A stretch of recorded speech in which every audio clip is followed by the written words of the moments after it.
Hello friends, welcome to my channel. આજે આપણે ઘણા સમય પછી કુર્તીનું કટિંગ દેખીશું અને એ પણ એકદમ નાની સાઈઝ કુર્તીનું કટિંગ છે. તો બીજી એક વાત એ છે કે જે પણ હું કુર્તીનું કટિંગ બતાવું છું એમાં પાછળનું ગળું 3 ઇંચ સુધીનું તમારે લેવાનું. એથી વધારે ગળું જ્યારે પણ આપણે કરવાનું હોય ત્યારે આપણે શોલ્ડર માઇનસ કરવો પડે.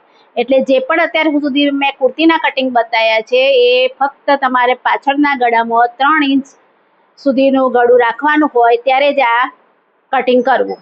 વત્તા બીજું કે આમાં તમે શોલ્ડર ફૂલ શોલ્ડર લેવામાં આવેલું છે એટલા માટે તમે કોલર પણ મૂકી શકો છો, કોઈ પણ જાતનું ગળું પણ કરી શકો છો. પણ પાછળ એટલું યાદ રાખવાનું કે પાછળ 3 ઇંચથી વધારે ગળું કટિંગ નહીં કરવાનું. તો ચાલો આપણે ફરીથી શરૂઆત કરીએ.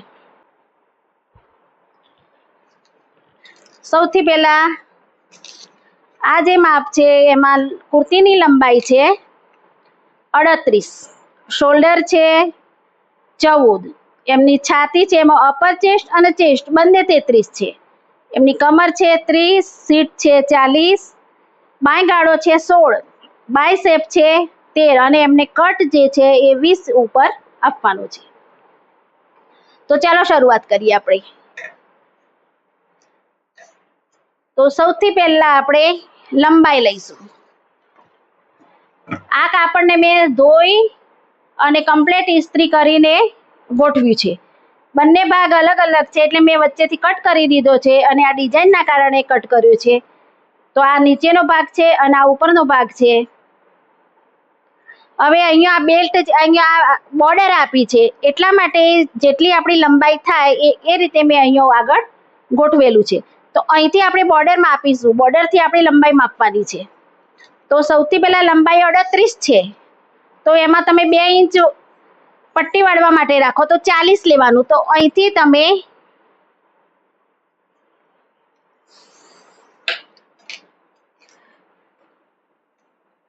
અહીંયા 38 રાખો અને અહીંયા 40 ઉપર આ રીતે દોરવાનું અને આ રીતે આપણે લંબાઈ માપીશું.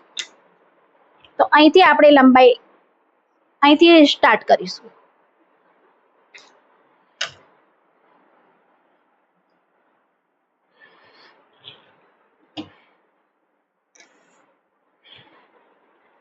બીજું કે આ જે મેં માપ્યું છે આ એ તમારે જોઈ લેવાનું. સીટ કેટલી છે તમારી? સીટ છે અહીંયા 40 સીટ છે તો એના ચોથો ભાગ થાય 10 અને 2 એક્સ્ટ્રા ઉમેર્યા છે તો 12. તો અહીંયા મેં આ રીતે સીટ ઉમેરી અને આ રીતે 12.5 સુધીનું આ રીતે કટ કરી અને વચ્ચે પછી પ્રેસ મારી દીધી છે અને એ રીતે મેં અહીંયાથી મારે કટિંગ કરવાનું છે. પણ મેં અત્યારે એક પણ વસ્તુ કટિંગ કરી નથી, ખાલી કાપડ જ વાર્યું છે.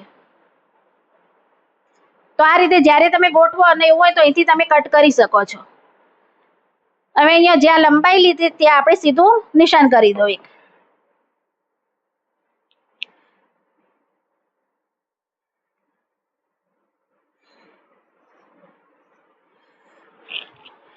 અને અહીંથી આપણે શોલ્ડર માપીશું.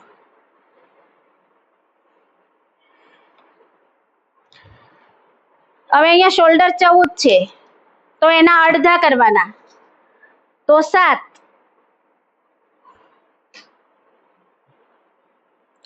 ઉપર નિશાન કરીશું. ત્યાર પછી આ રીતે આપણે 13.5 ઉપર કમરનું નિશાન કરીશું અને એમનો બાય ગાળો છે 16, 16 ના અડધા થાય 8. તો અહીંયા આપણે 7.5 ઉપર નિશાન કરીશું. આ જે 7 છે ત્યાંથી આપણે અહીંયા 0.5 ઇંચ ડાઉન કરવાનું છે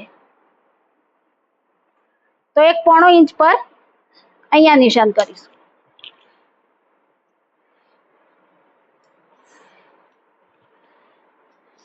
હવે એમની છાતી છે 33, એમની ચેસ્ટ અને અપર ચેસ્ટ બંને 33 છે. આપણે જે પણ હું અહીંયા કુર્તીનું માપ બતાવું છું એ ફક્ત ઉપર આપણે અપર ચેસ્ટ જ લઈએ છીએ, ફૂલ બસ્ટ આપણે લેતા નથી. એટલે અપર ચેસ્ટ અહીંયા જ્યારે પણ તમે કરો ત્યારે એમાં અપર ચેસ્ટમાં 3 ઉમેરવાના અને આ ફૂલ બસ્ટ છે એમાં 1 ઉમેરવાનું. હવે આ કમર છે એમાં પણ 3 ઉમેરવાના અને આ સીટ છે એમાં પણ 3 ઉમેરવાના. પછી આ રીતે આપણે માર્જિન ઉમેરી અને જોઈ લે 33 ને 3 36 થાય, આ 34 થાય. આપણી કમર થાય 33 અને સીટ છે આપણી 43. હવે આ જે માપ આવ્યું એનો આપણે ચોથો ભાગ કરવાનો અને અહીંયા આપણે માપવાનું. તો આપણે 36, તો 36 નો ચોથો ભાગ 9 થાય.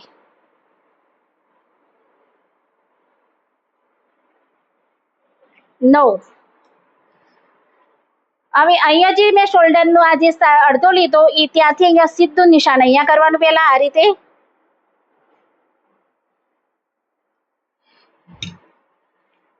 અહીંયા 0.5 ઇંચ અંદર આવવાનું અને અહીંયા 1/2 ઇંચ અહીં માર્જિન સિલાઈનું અને આ રીતે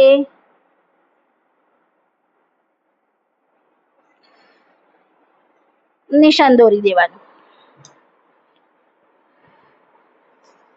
હવે કમર છે અહીંયા 34, આપણે 3 ઉમેરે એટલે 34 થઈ, તો 8.5 લેવાના.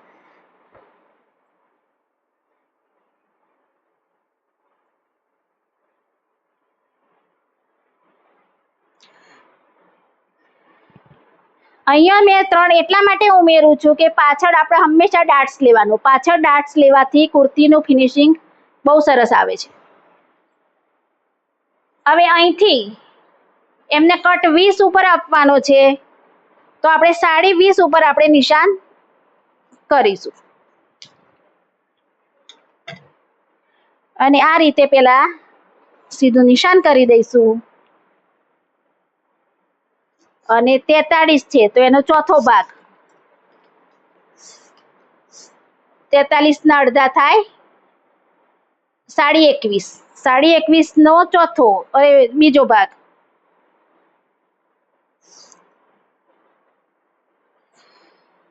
10.5.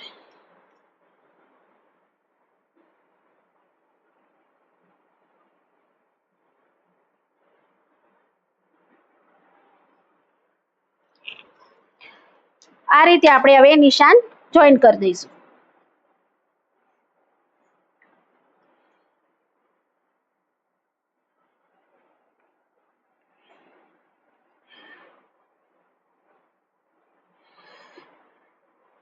માર્જિન જેટલું આપવું એટલું તમે આપી શકો છો. અહીંયા નીચે 1 જ ઇંચ આપવાનું.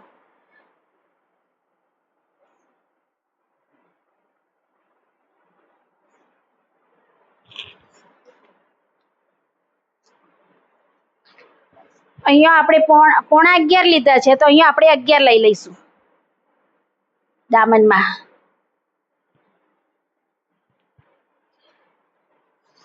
અને આ રીતે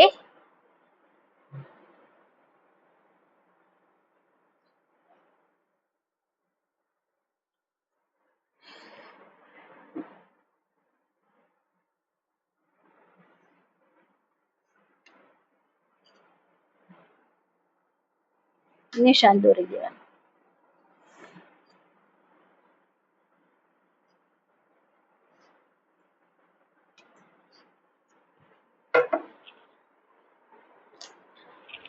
હવે અહીંયા આ રીતે બધું થઈ ગયું છે. હવે સૌથી ઇમ્પોર્ટન્ટ વસ્તુ આ છે બાયગાળો.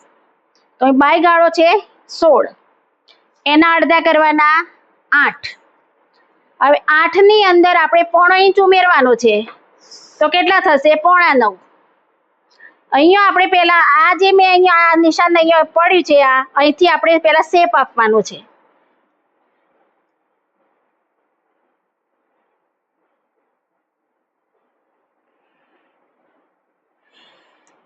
આ નિશાનથી આ રીતે શેપ આપવાનો પહેલા અને માપવાનું 0.5 ઇંચ થાય છે કે નહીં.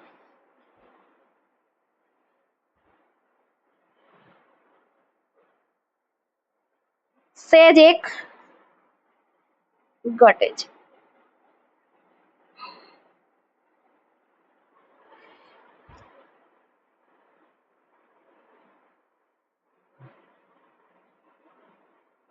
કમ્પ્લીટ 8.5. હવે આ આગળના ભાગનો શેપ છે. હવે બીજો આપણે અહીંયા પાછળના ભાગનો શેપ આપીશું.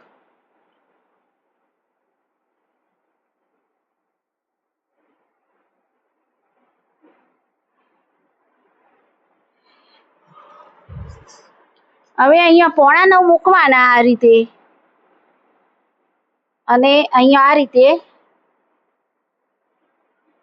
16.5 થાય છે. આપણે 17 થાય છે, આપણે 16.5 કરવાના છે.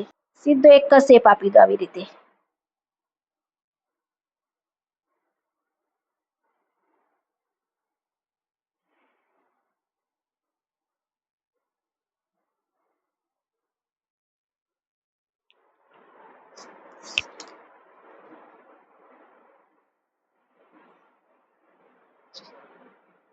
જોવો અહીંયા કમ્પ્લીટ 16.5.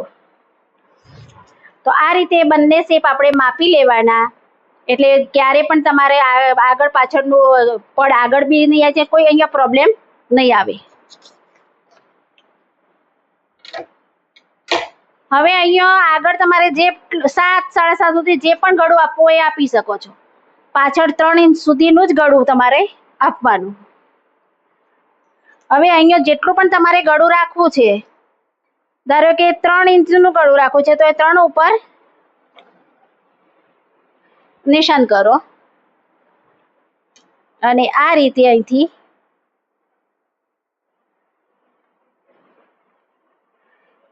દોરી દો. આ ગળું છે ક્યારે પહેલા આપણે કાપી નહીં દેવાનું. જ્યારે પણ આપણે સીવવા બેસીએ ને ત્યારે જ કટિંગ કરવાનું. એ પહેલા કટિંગ કરવાનું નહીં, આગળ પાછળ એક પણ ગળું નહીં કરવાનું. તો ચલો કટિંગ કરીશું. હવે સૌથી પહેલા આપણે આગળનો શેપ કાપીશું.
આવી રીતે કટ આપી દો.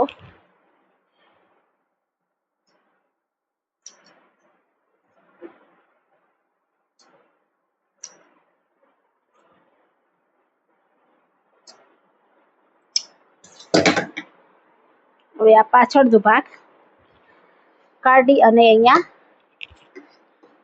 આ રીતે શેપ ફ્રન્ટનો આપી દો.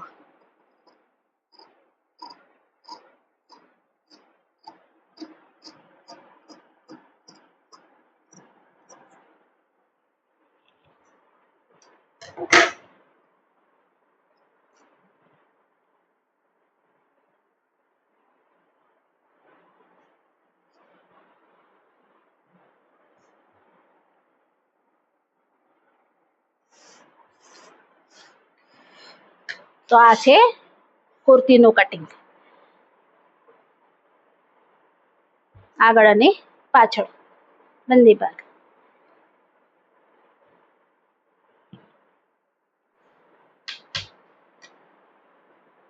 હવે આ જે વધ્યું છે આપણે એમાંથી આપણે બાયનું કટિંગ કરીશું. તો સૌથી પહેલા શું કરીશું, આવી રીતે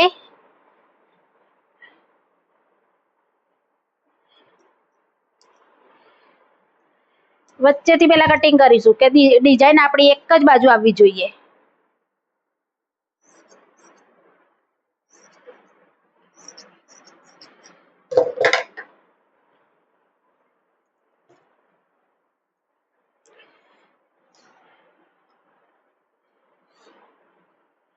આવી રીતે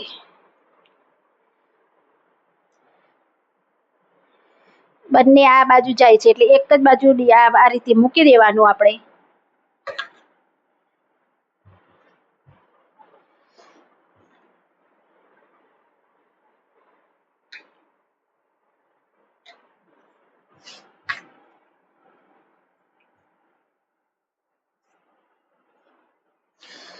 આ રીતે ગોઠવી અને આ રીતે આપણે બાયનું કટિંગ કરવાનું છે. એમની બાય લંબાઈ છે 16 અને બાય ગાળો છે 11, બાય શેપ છે 11. તો સૌથી પહેલા આપણે અહીંયા જોઈ લેવાનું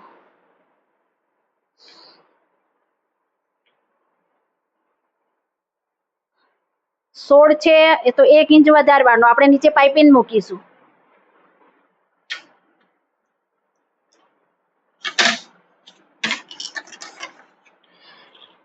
આ રીતે 17 અહીંયા આવે છે, અહીં 18 ઉપર આપણે માર્કિંગ કરી દઈશું.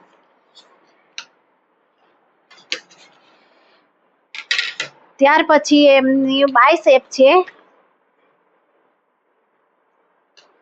13 ઇંચ.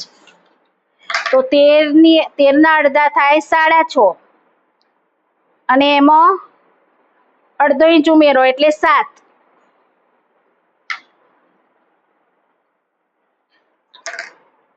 હવે બાય ગાળો છે 8. તો આ રીતે આપણે માપી લેવાનું અને 0.25 આપણે ઓછું રાખવાનું અને આ નિશાન જ્યાં આવે ત્યાં આપણે આવી રીતે માર્કિંગ કરી દેવાનું. ત્યાર પછી આવી રીતે અહીંયા હાફ કરી દો.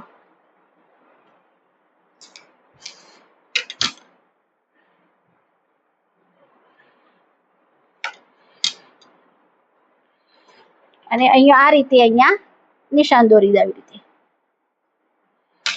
અને અહીંથી ગોળાકારમાં શેપ આપી દો.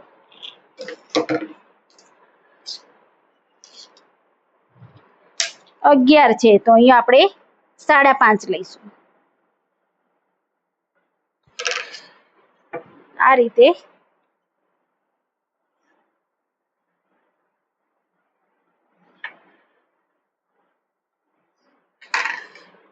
આ છે આપણું બાયનું કટિંગ.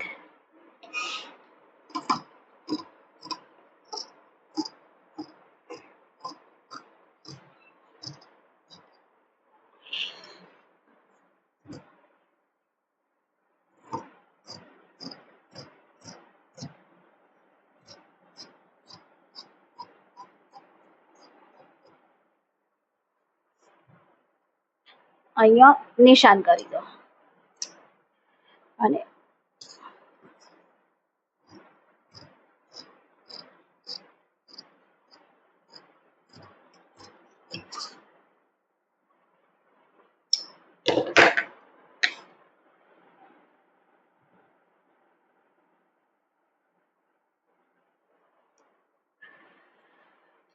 આ રીતે રાખી અહીંથી આગળના ભાગનો શેપ આપી દેવાનો આવી રીતે.